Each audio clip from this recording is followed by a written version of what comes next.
All right, everyone, thank you so much for coming to our life skills program today. Today it was all about job skills, and I'd like just to introduce you to our coach. Would you like to introduce yourself? I'm Dale Porter. Great. Thank you so much, Dale. And without further ado, please take it away. Thanks so much. Right, I am Dale Porter. I actually have a master's degree I got from San Jose State University. So I don't get back here very often, but it's right there. That was in psychology, by the way. So I might tell you a little bit about my background. I was in human resources management for 17 years with the University of California system. So I did everything there is in what they used to call personnel. They now call it human resources. I don't know why they changed it. And so I was there 17 years. I've also been a counselor at West Valley College, Chico State University, where I ran the Career Center, and I counseled for County of Santa Clara. And so for probably about 20 years, I've been involved in the career planning area. So very briefly, if I could just find out if you could introduce yourself and just tell me what year you are in school, please. My name is Malik. I'm a senior in high school. My name is Daniel. I'm a senior in high school. My name is Jelena, and I'm elementary school. Okay. My name is Savannah, and I'm in middle school, 6th grade. Which grade? Middle school, 6th grade. Okay. Good. My name is Ivana. I am an 8th grader. Which year? 8th grader. Okay. I'm Aiden, and I'm a 7th. I'm Cyrus, and I am in 8th grade. I'm Landrum, and I'm a junior in high school. Very good. Okay. You know, as you probably know, if some of you have grandparents and things like that, you get a little older, you don't hear very well, and you even buy these things that you stick in your ears, so I can hear pretty good, but like some of your voices, I could hardly pick them up. So if you to help me, if we do talk to me, try and talk a little bit louder, okay? It's okay, because I don't hear too well, you know. Okay. You know, careers is a big field, okay? And as you all know, it's something that you're going to be involved in most of your life, you know, or at least until retirement. And there are a lot of occupations, tremendous number of occupations. And I'm going to give you four numbers, and I'll see if you can guess which one is correct for the number of occupations in the United States. 650, 13,000, 4,300. What do you think? Just shout out a number. 3,000. Pardon me? 13,000. 13,000? Any other guesses? 4,000. 4? 3,000. What do you guys think? 4,000, 13,000, 650, or 300? 650. Okay. About 650. Okay. Yeah, there's 13,000 is correct. There are 13,000 different occupations in this country, and you know most of us have never even heard of a lot of them. Okay, but there is a publication called the Occupational Outlook Handbook, and I would believe the library would have a copy of that. You might write that down. Occupational Outlook Handbook.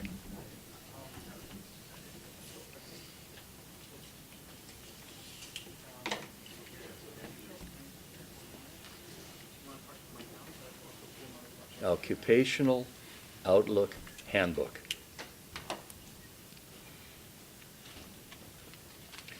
And there you're going to be able to find, with that publication, you're going to be able to find information about a great number of those jobs, the more traditional jobs.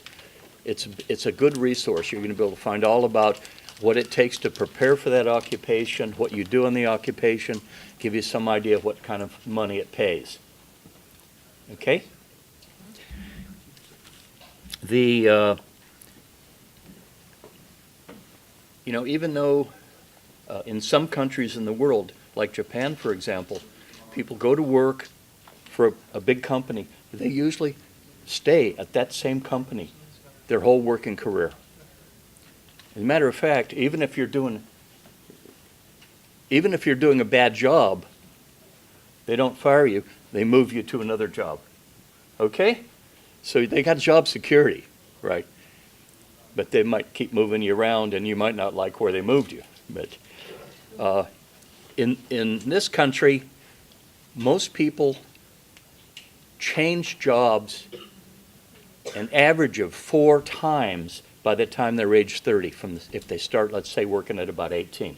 So about 4 different times they've changed their occupation, changed their jobs. So I was in personnel management, been a career coach. I also tutor English as second language.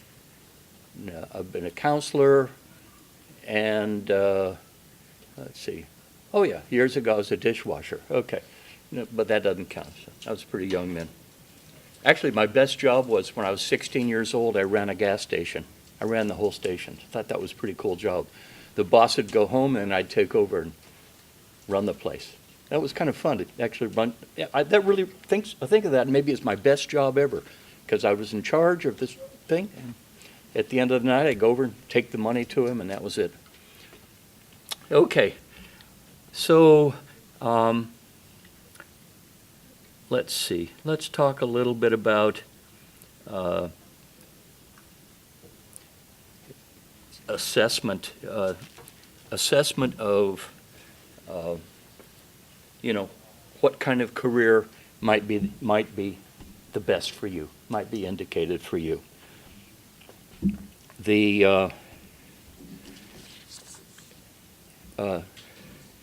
I had Malik and Daniel take the test beforehand, and you can certainly all take it after the class or at home or wherever.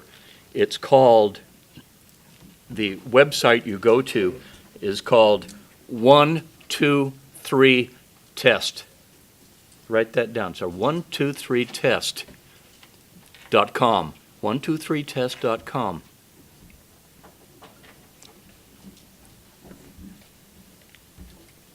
123test.com, and that is, it takes like 10-15 minutes, and it gives you some suggestions from a vocational standpoint about what might be good careers for you.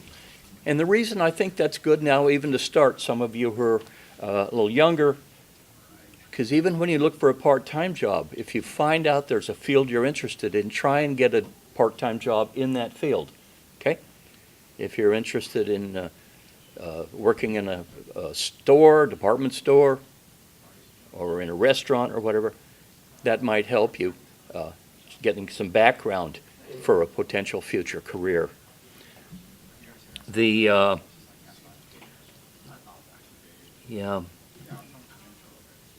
So it isn't the only thing.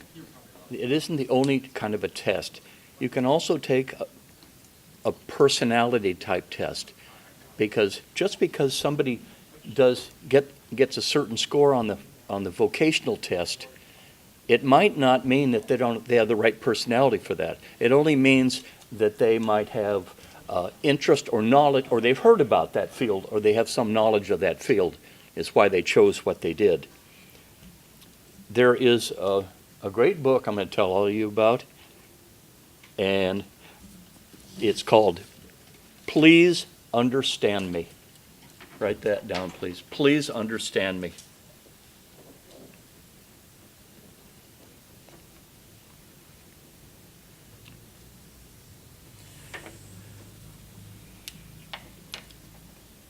It's going to look like a little older book. I think it's came out about 1985, but it's based on psychological theory, and it has a test in it, a personality test or a personal styles test in it. And there's information in that book also about the kind of occupations that your personality would go toward, okay? So when you take this 1, 2, 3, test 1, 2, 3, vocational test, you might want to also do a personal styles test and see where they come together, you know? Maybe something that says, that you really are good with people and you like to work with people a lot, and it comes out that you're a night watchman or something like that. I mean, so that might not be the right field. You want to get something where you can have more public contact. Okay. So, it's interesting. The word career also means a race course. Another definition in Webster for career is a race course. So it's not just jobs, and it's kind of like a race course, as I said earlier, because you start one career and you finish it, and then you start again another one, start again another one. So anyway, that's another definition of career as race course. Let's see here. Yeah, we could talk a little bit about search tools, job search. What are some of the things you've done to try and find jobs? Malik, have you any particular thing you've tried to find a job? Yeah, I try to find jobs at like movie theaters or grocery stores. Okay, did you just go in person? No, I just my mom printed out some applications for me to look over. Okay, so she got the applications. Did you get interviews? No, not yet. Not yet. Okay.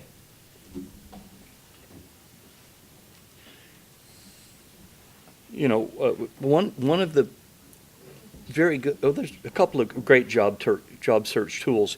One is to let everyone your family members, your friends, parents, what you're looking for, the kind of career, kind of job you're looking for. Get the word out, okay? And some of them just may have heard of something or know of something that will be helpful for you, okay? Get the word out that you're looking for work, and that might help you. The problem today is there's more and more people looking for fewer and fewer jobs of good jobs. And personal contact is probably one of the best ways to get a job. If you know somebody, I'll tell you, you have a better chance of getting a job if you know somebody that works someplace or can refer you to someplace. Okay, let's see what else we can look at there.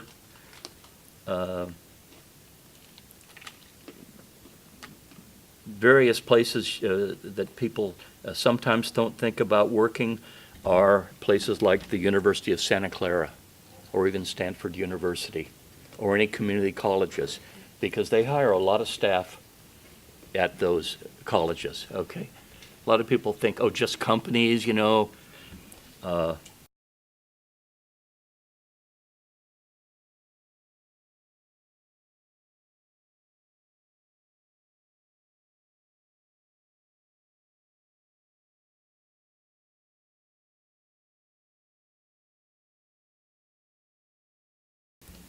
Another way is to go to a temporary agency like Manpower or something like that.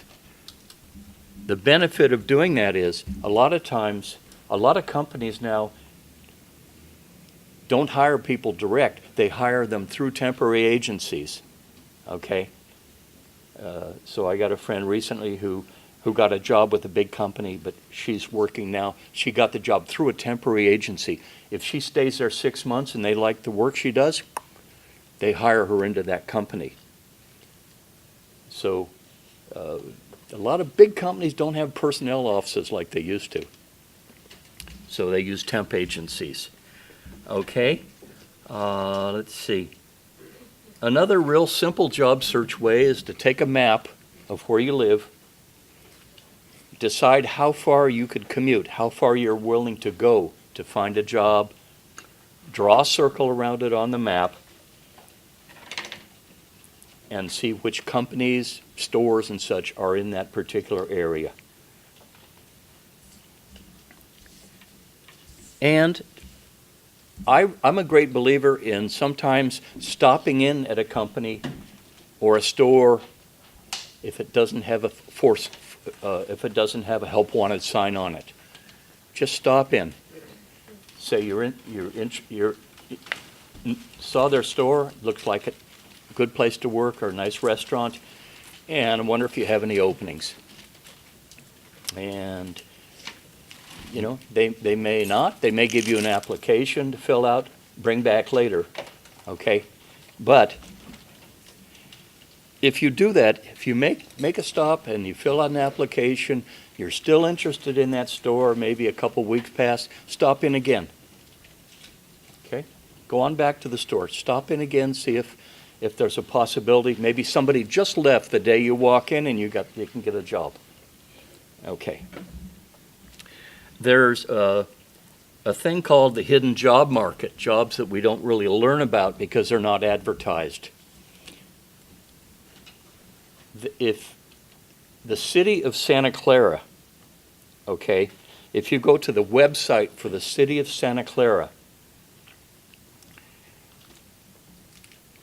and click on something that says business and tax license, business and tax license at that website, there's a list of all the companies that have just gotten business licenses in there. So these are a way you can learn about these companies before they'd advertised or anything. Usually there's a phone number, somebody you could call, tell them you're interested, see if you could make a contact there. So again, Santa Clara is the best city for that because other cities cost money to be able to see those lists. They charge you to be able to see those lists. But City of Santa Clara, and you're interested in business and tax license. Okay, and you can get the list. You can print it out. You get a list of the new companies. So there's a way that you're going to learn about some jobs potentially that nobody knows about yet. Okay, let's see what else we have here.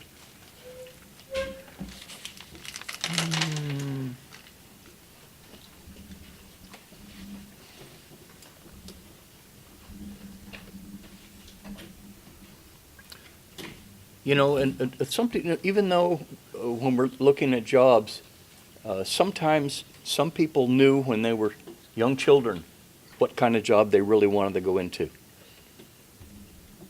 How many of you had something you wanted to do when you were, you know, much younger? That always wanted to do that. You really had an interest in that career. What was yours? Joining the military. Joining the military. Okay. Who else? Yeah. I want to be a chef. Pardon me? I want to be a chef. A chef. Okay. Yes. I want to be a teacher. Teacher. Okay. I want to be a teacher. Uh-huh. Good. Yes. I want to become a CBP officer. What kind of officer? CBP. Border Control. Oh, Border Patrol. Okay. That's interesting. I actually took the test for that one time and passed it. And it was one of the hardest tests I ever took. I had to go in this room up in San Francisco for 4 hours straight and, fill out all of these forms, like customs forms. If something is brought into this country, how much you have to pay to bring it into the country. But in my case, they were going to put me in a uniform, carry a gun, and I didn't really want to do that because I'd already served my time in the military. I served in uniform. I probably served 9-10 years. So, I'd had enough of that. But I'm sure there's opportunities in that field. Yeah. Okay. You guys, anything you thought of? I don't know. I can't really think of anything right now. Not sure. Yeah, not sure. Okay. I've worked with a lot of people that it turned out that after they took the tests and everything else, they went back to what they thought about as a child and pursued that as a career. Okay? So you can learn a lot about just by what you had thought about early in your life. Okay, let's see. Let's look at job search. I've already talked about contacting your friends and families and maybe drawing a circle on a map. Drive by a store that's in that area. If it looks interesting to you, just go on in. Even if it's a small company, you can still go in, say, hey, I'm just wondering if you have anything. The search sites, internet search sites, the one that I think is very effective is Indeed.com. Indeed.com, Indeed, or Monster.com, a couple of the good sites. And then don't forget also, as I suggested, temporary agencies are a good way to go to.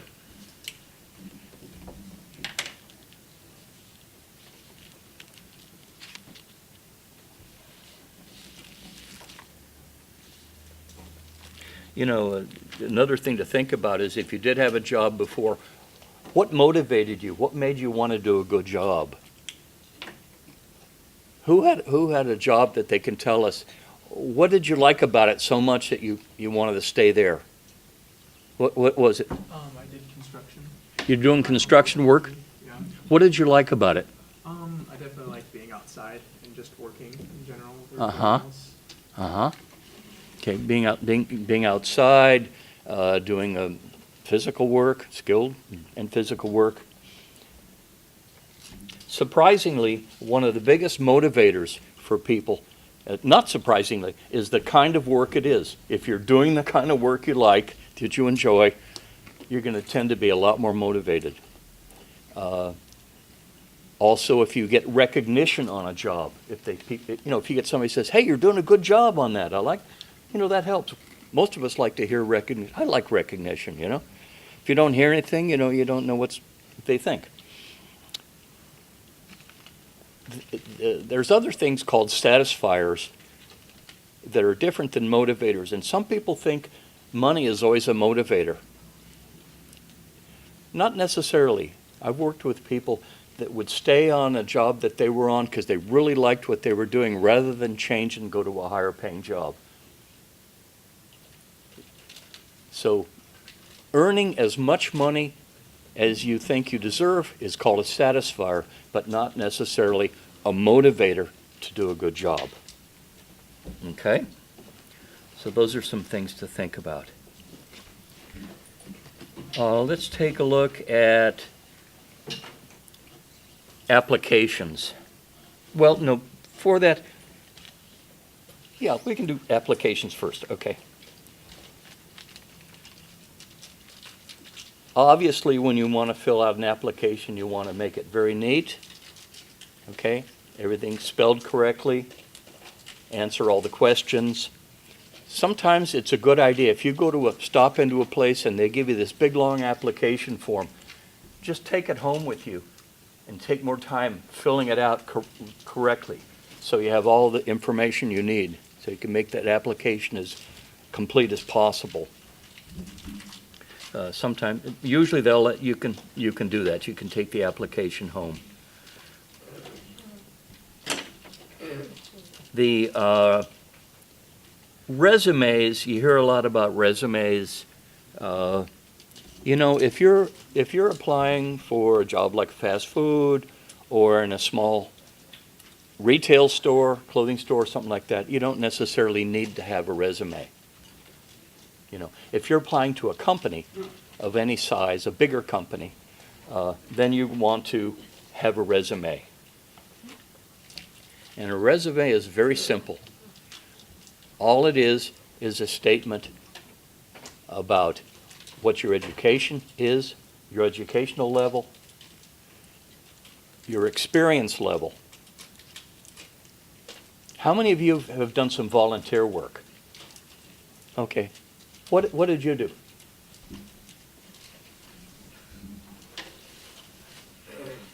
Do them first. He's next.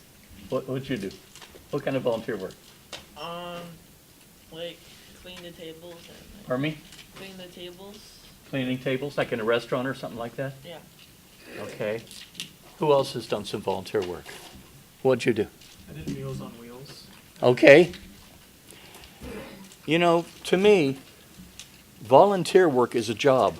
And if I'm filling out an application and there's a place for work experience, I'll put those jobs down there. Put them down there so they know that you have done something. And if they have a place for salary, just put volunteer. You know. So just because you weren't paid doesn't mean you weren't working. And so that can be helpful. Okay. Now, also on the resumes, we'll go into resumes here. Like I said, they're not necessary for most jobs, but when you go to a bigger company, when you do a resume, it should be longer than one page, okay? No longer than one page. When you're getting started out, like you guys are going to be, it can be pretty short. You have a section called education where you put your school, your level that you completed in high school. You'll have one for experience where you just list what you did, where you did it, and what period of time you were there. Very simple.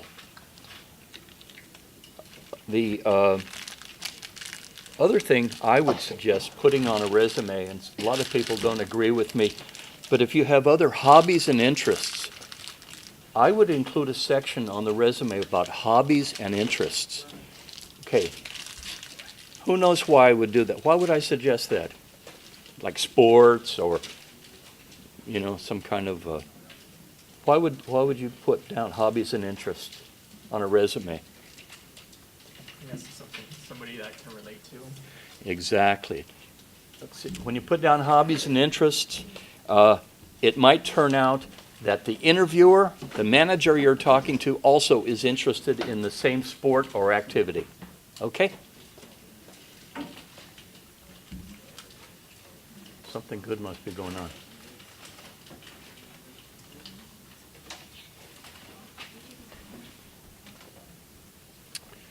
So, I suggest putting hobbies and interests. Also, though, obviously, if you're into politics, a religious group, something controversial, it's best to leave it off the resume. Best not to talk about something that, like, either on a resume or in an interview. You don't want to be talking about anything political. So you want to do that. And let's see, what else could you do in there? Yeah, resume can be very short. There is a site. Let's see. There's a place called thebalance.com. That's the name of the site. Thebalance.com.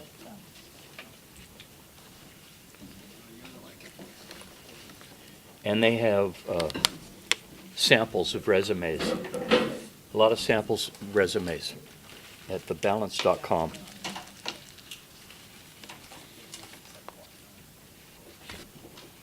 Okay. We talk about applications, resumes.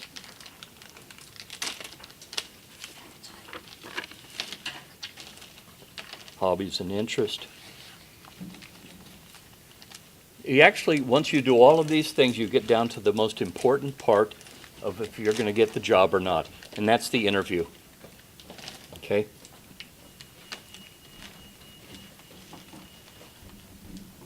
When I was in human resources, I used to interview 2,000 people a year for every kind of job you can name. all the way up to groundskeepers, to police officers, to optical instrument makers, whatever at the university. So let's say I probably over the years interviewed about over 15,000 people. I can still remember, check this out, I can still remember today a few of those people that really impressed me. Out of all those people, I can still remember them. They got the jobs, they ended up staying for a long time at the organization because they had a positive attitude. They had some enthusiasm, they had a positive attitude. If something was humorous, they'd smile. I mean, you know, they were more relaxed. They knew something about the organization before they came there, and that's something you want to do. If you're going to go to work for a company, find out what they do. Find out what the company does, okay? Learn more about them. You can maybe get a brochure at the company to learn more about it, because you may be asked, why are you interested in this company? You know, you want to be able to say something there. But I can remember those people still, out of all those people, because they were really interested in the job, and they weren't phony, you know. They just had a real sincere interest. So, you know, if you're an interviewer and you talk to people all day, it's nice to talk to somebody that's kind of, you know, friendly and looks at you and talks right up, speaks right up, and shows interest in their company and in the job. So speak loud enough, because a lot of interviewers are going to be like me. They don't hear all that well, you know, especially if they're, well, I don't know. I know people that are in their 30s that wear hearing aids, so they must have listened to a lot of heavy metal music or something. I don't know what happened, but they you know, their ears kind of got blown out. Okay, in an interviewer, so speak clearly, speak loud enough, and don't complain about a past job or a past boss or anything like that. It's not a time to give out any bad news, okay? So you don't want to say anything in negative either on your application or on your in your interview that's going to suggest you weren't happy with the job or the people you worked with. Okay.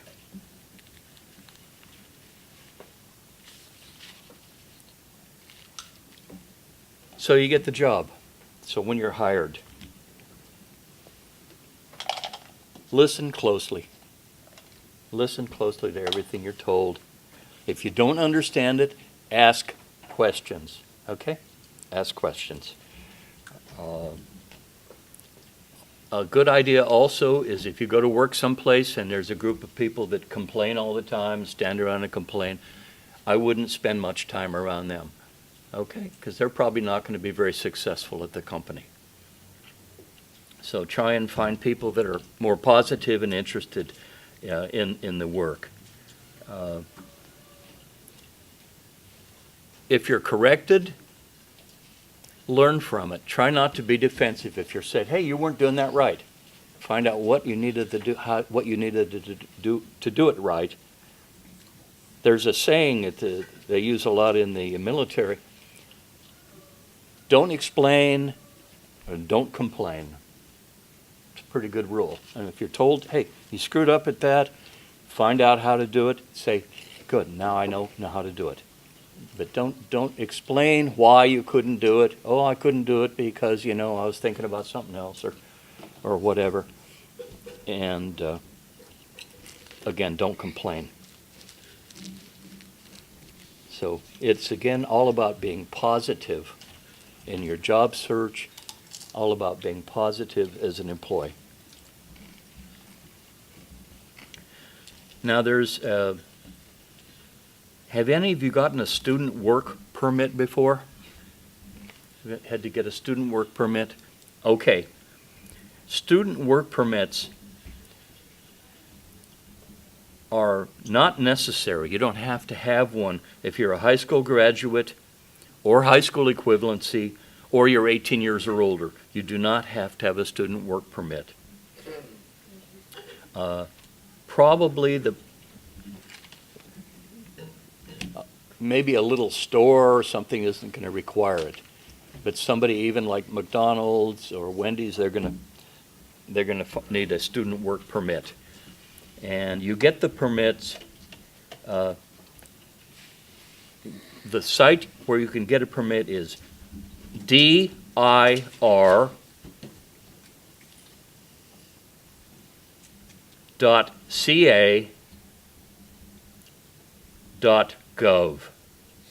G-O-V. dir.ca.gov. And that's where you can get your work permit.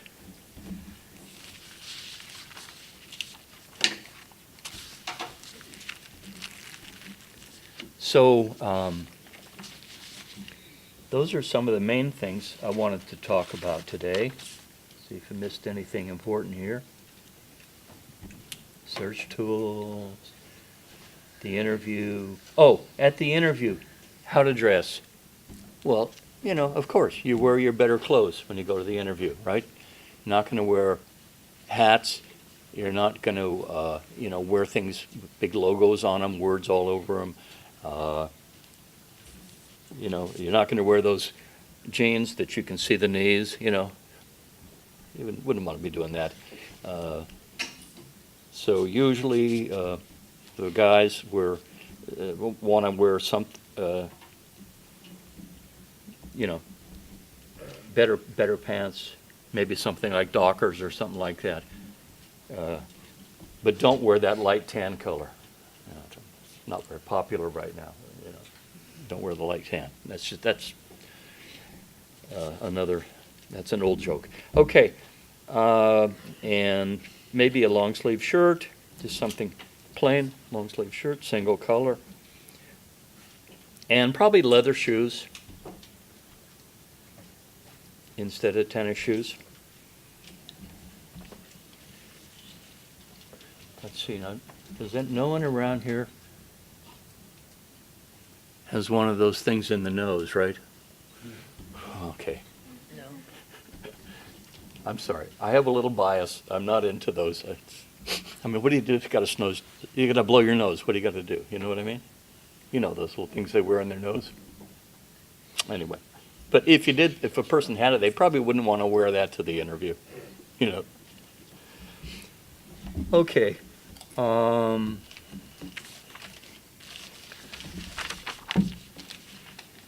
Let's just one more check.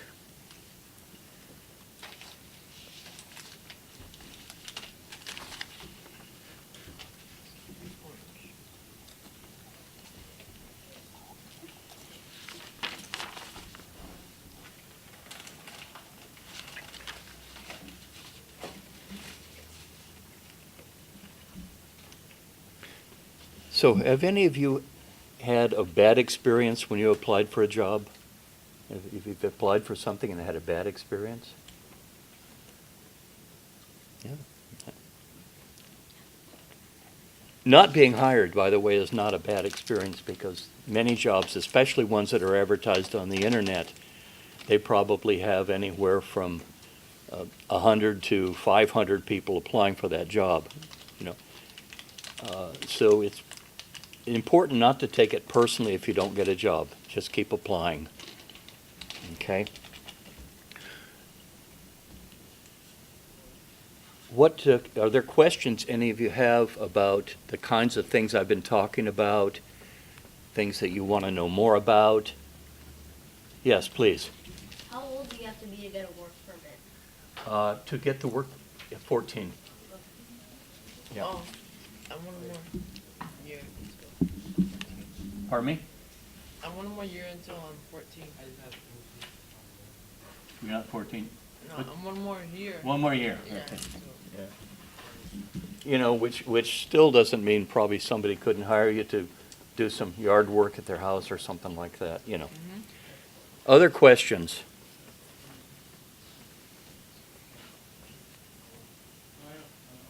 Anybody have any other questions? Let's see. Talk quite a while. Okay. Be sure to take that. Be sure to take that test at 1, 2, 3 test. I think you'll find that really interesting, and it could help you a lot in the future. What is it about? Here's a couple sample resumes if anyone wants to look at it. Pass these around if you want to glance at those. Oh, by the way, on a resume, you don't really need to put an objective or a goal. If you're just applying for a job, again, at fast food or a small clothing store, something like that, you don't need to put, my objective is, just put your education and experience.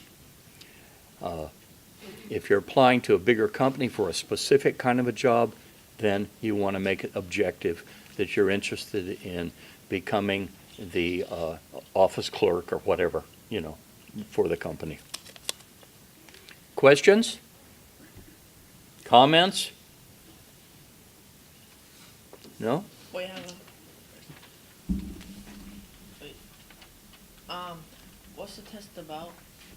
The 123test.com. What's the what? What's the test about? Oh, the test? Oh, it's just about your vocational interest, and you're going to get a list of different occupations that are potential for you to study and learn more about. Yeah. It's just takes about 10, 15 minutes. Okay. I'll show you guys something else. These two took the test, so I'll show you guys something else. And so I will give you my email address, okay? If you're interested in learning more about careers, or you know anybody that is interested, I'm spelling it for you. PEGRET,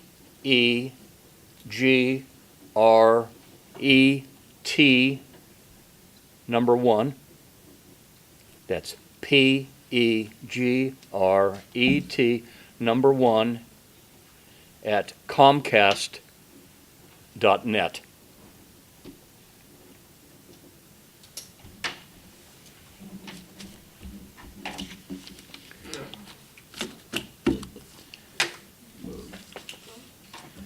Okay, thank you all very much for coming. I appreciated it.